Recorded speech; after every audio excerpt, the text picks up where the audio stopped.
il y a passablement d'années, vers 1850. 53 pays se rassemblent. Les chrétiens, à partir de 53 pays, se rassemblent et forment l'Alliance évangélique mondiale en 1846. Ce sont des baptistes, ce sont les évangéliques de toutes dénominations. En 1854, 8 ans plus tard, il y a une rencontre évangélique interdénominationnelle, donc de tous bords. Et ils vont se rencontrer comme ça tous les 10 ans, à partir de nombreux pays. Il y aura une rencontre comme ça tous les 10 ans, avec aussi en fonction des guerres, des fois ça espacera. Et ils invitent tout le monde de façon informelle, et les pays où les églises envoient des personnes, tous ne souhaiteront pas se rendre à ces conventions, surtout depuis Berlin. En 1966, la convention a lieu à Berlin-Ouest. Il y a encore le mur de Berlin. Et en 1966, à Berlin-Ouest, ces conventions prennent une forme formelle. Les églises sont vivement encouragées à se fédérer, à se constituer en société anonyme et à être fédérées. Parce que auparavant, il y avait beaucoup de chrétiens qui se rassemblaient entre eux sans faire partie de la fédération évangélique de leur pays. Et dans chaque ville, il y avait des groupes de chrétiens qui se rassemblaient, qui n'avaient pas forcément un pasteur, qui avait fait théologie. Ils pouvaient connaître la Bible en long, en large et en travers, parfois aussi connaître le grec et l'hébreu, mais le plus souvent, il avait fait une école biblique. Il avait appris la Bible, mais pas la théologie. Et à partir de 1966, il est envoyé à tous ces petits groupes de chrétiens des classeurs épais comme ça, avec des documents à lire et avec en filigrane le souhait que tous se fédéralisent, se mettent dans une fédération d'églises évangéliques reconnues par les autres évangéliques, je ne sais pas exactement par qui reconnues, et que les pasteurs se forment. Alors, beaucoup ne continueront pas ces conventions ou n'y étaient déjà pas allés auparavant, et beaucoup commencent de dire il faut que nos pasteurs se forment en théologie. Et c'est le début du libéralisme dans les églises évangéliques. Auparavant, le libéralisme était surtout dans les églises protestantes. Et il est arrivé par les baptistes, c'est une invention baptiste, le libéralisme. Donc c'est ne parlons pas du péché, ne parlons pas des miracles, ne parlons pas de tout ce qui pourrait ennuyer les non-chrétiens, ce qui pourrait rebuter les non-chrétiens à faire partie de notre Église. Ne cherchons pas à être persécutés, cherchons à plaire au monde. Et petit à petit, en ne prêchant plus l'enfer, le péché, etc.,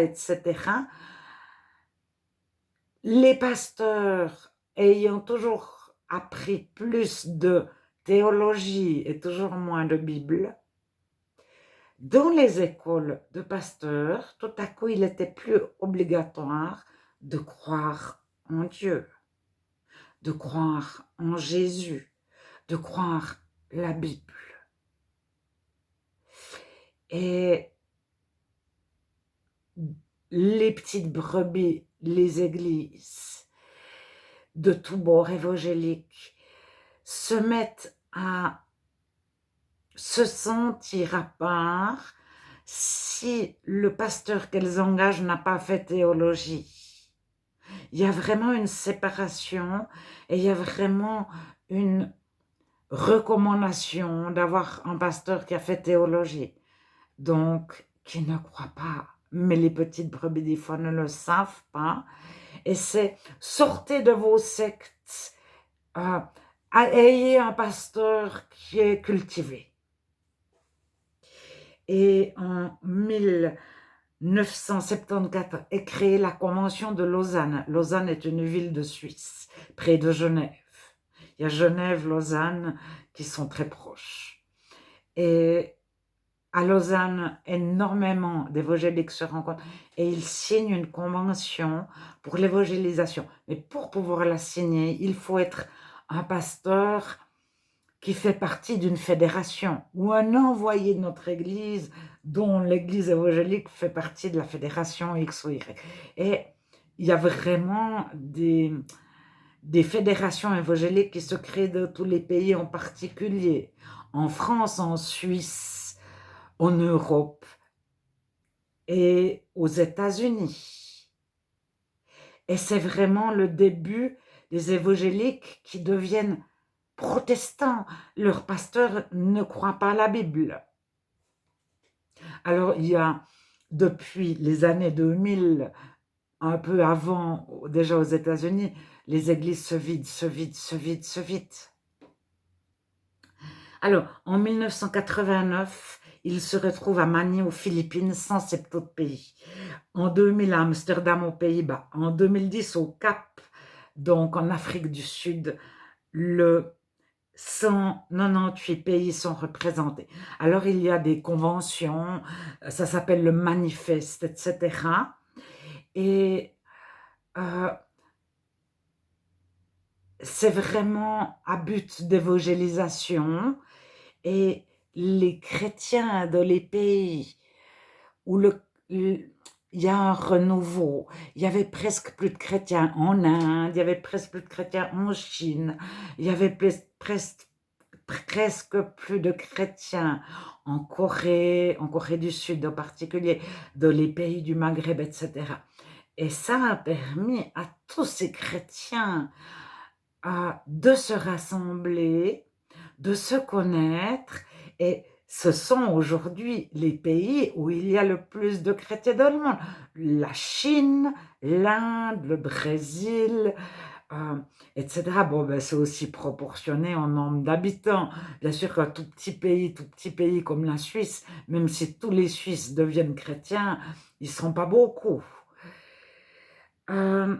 Donc, actuellement, en 2024, le 22 septembre, une convention commence à Séoul, en Corée du Sud, du 22 au 28 septembre. Donc, c'est tout de suite maintenant. Et ça se fait beaucoup par Internet. Il y a beaucoup de personnes qui ne se déplacent pas, mais vous pouvez regarder sur Internet. Il y a des vidéos de 2010 du Cap. Il y avait des écrans géants, il y avait des salles, mais ce n'était pas une salle, c'était il y avait 10 000 personnes dans la même salle, qui tous avaient une chaise et une table, et qui pouvaient écrire, qui avaient leur Bible et leurs documents étalés devant eux, et qui pouvaient suivre par écran géant. Alors,